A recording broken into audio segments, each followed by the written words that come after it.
Thank you అన్న.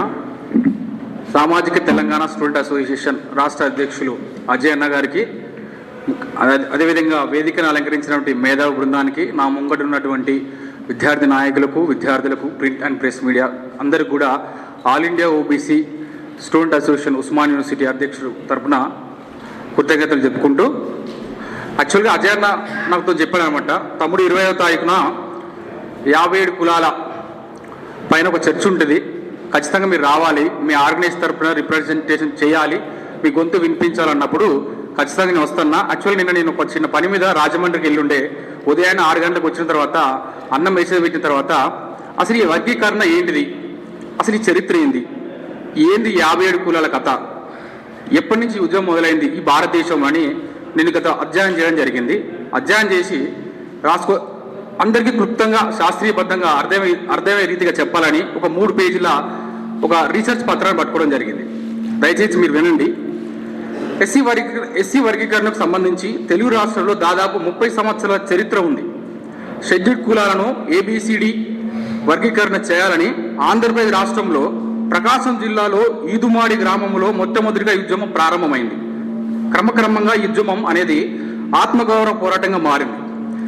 ఈ ఉద్యమానికి నాయకత్వం వహించినటువంటి MRPS అధ్యక్షులు మందకృష్ణ మాదిగన్న గారికి all India OBC student association Osman university తరఫున ఉద్యమ వందనాలు తెలియజేసుకుంటున్నాం.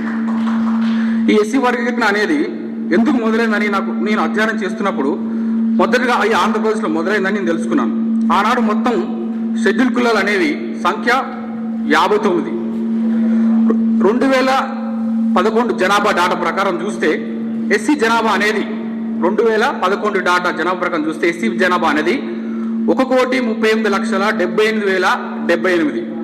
అందులో మాదిగల సంఖ్య 57,02,609 కాగా మాలల సంఖ్య 55,70,299 మంది ఉన్నారు. అంటే మాదిగల జనాభా అనేది మాలల జనాభా కంటే 11 లక్షల ఎక్కువ ఉంది అకార్డింగ్ టు 2011 డేటా ప్రకారం చూస్తే. అంటే ఇక్కడ మొత్తం ఎస్సీ జనాభాలో మాలమాదుల జనాభా 80% ఉండవచ్చు. మిగతా 57 కులాలలో పెద్ద సంఖ్య రెల్లి కులానిది. వీరు ముగ్గురు రెల్లి కులం ఉత్తర ఆంధ్రప్రదేశ్లో గుంటూరు, ప్రకాశం జిల్లాలో ఎక్కువ స్థాయిలో ఉంటారు. వీళ్ళు వృత్తిపరంగా చూస్తే మాదిగలది చర్మ వృత్తి, రెల్లి వాళ్ళది మలాని ఎత్తివేసే వృత్తి. అయితే ఈ కులాలని ఊరికి చివర వెలివాడలో నివసించడం జరిగింది. వీరు ఈ కుల వ్యవస్థలో సమాజంలో దారుణంగా అణచివేయబడ్డారు, అంటరానికి గురయ్యారు, నేటికి కూడా గురవుతున్నారు. వీరంటే ఉపకులాలు ముఖ్యంగా రాజకీయాలలో, ఆర్థికంగా, విద్యాపరంగా అవకాశాలు లేకపోవడంతో దీన వ్యవస్థలో నేటి ఆధునిక వ్యవస్థలు కూడా నివసించడం జరుగుతుంది. అయినప్పటికీ సమాజంలో చిత్రం ఏంటిదంటే, నా అధ్యయనం తేలింది ఏంటంటే, మాదిగలు తక్కువ చూస్తారు, మాదిగలు మరి వాళ్ళ ఉపకులాన్ని కూడా తక్కువ చూడడం జరుగుతుంది. ఇది వాళ్ళ తప్పు కాదు అని నేను అనలేదు. పరిశోధక శాస్త్రవేత్త అయినటువంటి బాలగోపాల్ గారి మాటలో ఒక మాట చెప్పాలంటే, ఇది దోపిడీ కాదు, అణచివేతకు సంబంధించిన అంశం కాదు, అణచివేయబడ్డ సమాజంలో అసమానతకు సంబంధించిన విషయం. దీనికి ముఖ్య కారణం హిందూ సమాజంలో ఉన్నటువంటి నిచ్చెన వ్యవస్థ కూడినటువంటి కుల వ్యవస్థలో ఉన్నది. ఎస్సీ రిజర్వేషన్ కోట మొత్తం 15% ఉండగా ఎక్కువ శాతం మాలలే పొందుతున్నారు అనేది 1970 శతకంలో తేలిన అంశం. అనగా మాదిగలు జనాభా మాలల కంటే అయినప్పటికీ మాదిగలు మరియు వారి ఉపకులాలు విద్యలో, ఉద్యోగాలలో, అన్ని రంగాలలో, కేంద్ర ప్రభుత్వాలలో మాదిగల మరియు ఉపకులాలు చాలా తక్కువ స్థాయిలో ఉన్నారని 1979లో జస్టిస్ రామచంద్రరావు కమిటీ తేల్చి చెప్పింది. ఆ కమిటీ రిపోర్ట్ ప్రకారం చూస్తే మాదిగల ఉద్యోగాల సంఖ్య మరియు ఉపకులాల సంఖ్య మొత్తం చూస్తే 18,000 మంది. మాలల ఉద్యోగ సంఖ్య చూస్తే 70,000 మంది, దాదాపు 72,000 మంది. అంటే మాదిగలు మరియు మాదిగలు ఉపకులాల సంఖ్య చూస్తే ఉద్యోగాలలో 18,000 మంది, మాలలు మరియు వాళ్ళ ఉపకులాల సంఖ్య చూస్తే ఉద్యోగాలలో 72,000 మంది.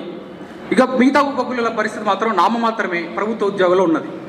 అందుకే ఈ నేపథ్యంలో ఎస్సీ కులాలను ABCD వర్గీకరణ చేయాలని జనాభా ప్రాతిపత్యంగా వాళ్ళకి రిజర్వేషన్ ఇవ్వాలని ఎంఆర్పిఎస్ ఉద్యమం మొదలుపెట్టింది. జస్టిస్ రామచంద్రరావు కమిటీ నివేదిక ఆధారంగా 1997 జూన్ 6న ఆనాడు తెలుగుదేశం ప్రభుత్వం 15% ఎస్సీ కోటాకు విభజిస్తూ జీవోను విడుదల చేసింది.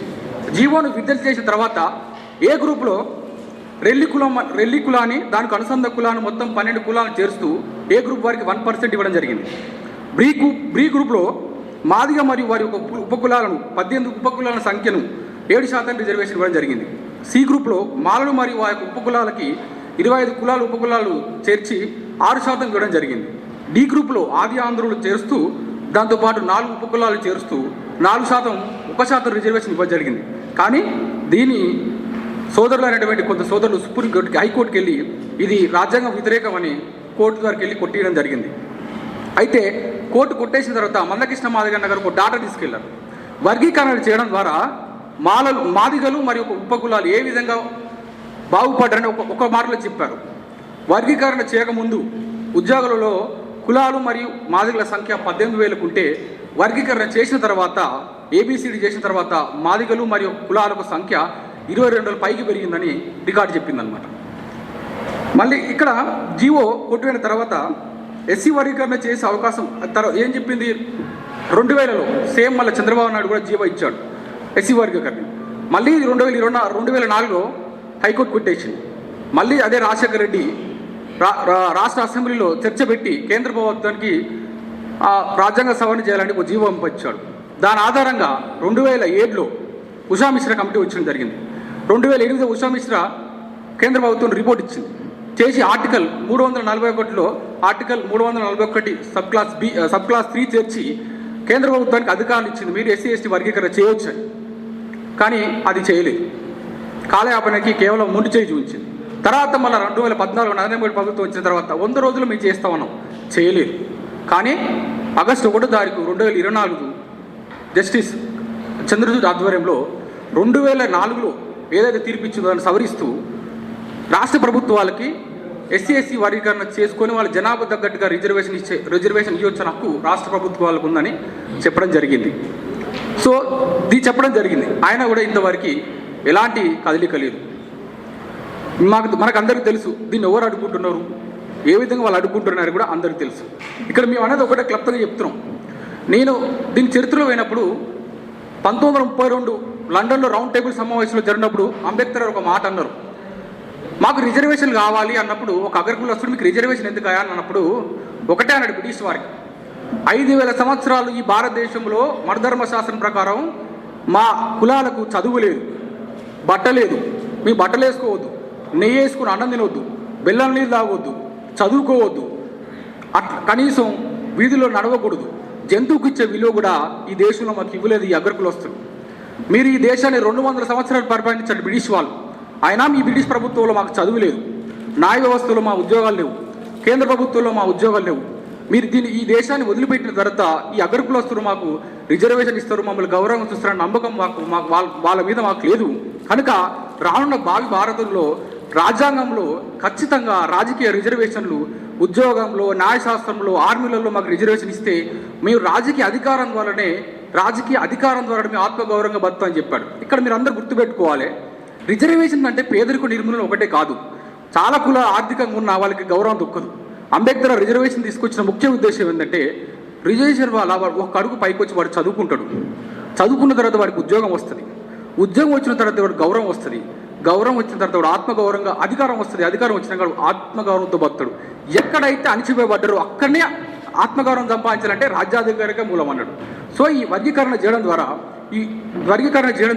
ఈ సామాజిక న్యాయం అనేది అట్టడుగు వర్గాలకు అందడం ద్వారా వాళ్ళు చదువుకుంటారు, యూనివర్సిటీలకు అడుగు పెడతారు, చట్టసభలకు అడుగు పెడతారు, వాళ్ళు కూడా ఆత్మగౌరవంతో ఆత్మాభిమానంతో జీవించడం జరుగుతుంది. ఇది ఒక ముఖ్య ఉద్దేశం. పండుగ చేసినాం, ఓ గౌడబిడ్డ ఎల్లమ్మ పండుగ చేయాలంటే మాదిగ సోదరుడు బొట్టు పెట్టి మూడు అది చాట్ల బియ్యం ఇస్తే తప్ప ఎల్లమ్మ తల్లి కూడా మా ఇంటికి రాదు. అది సంస్కృతిలో బాగా గొప్ప సంస్కృతి, జాంబవంత సంస్కృతిని అద్భుతంగా జరిగింది. అంటే ఎస్సీ ఎస్టీ బీసీలు కూడా ఒక అద్భుతమైన సంస్కృతి.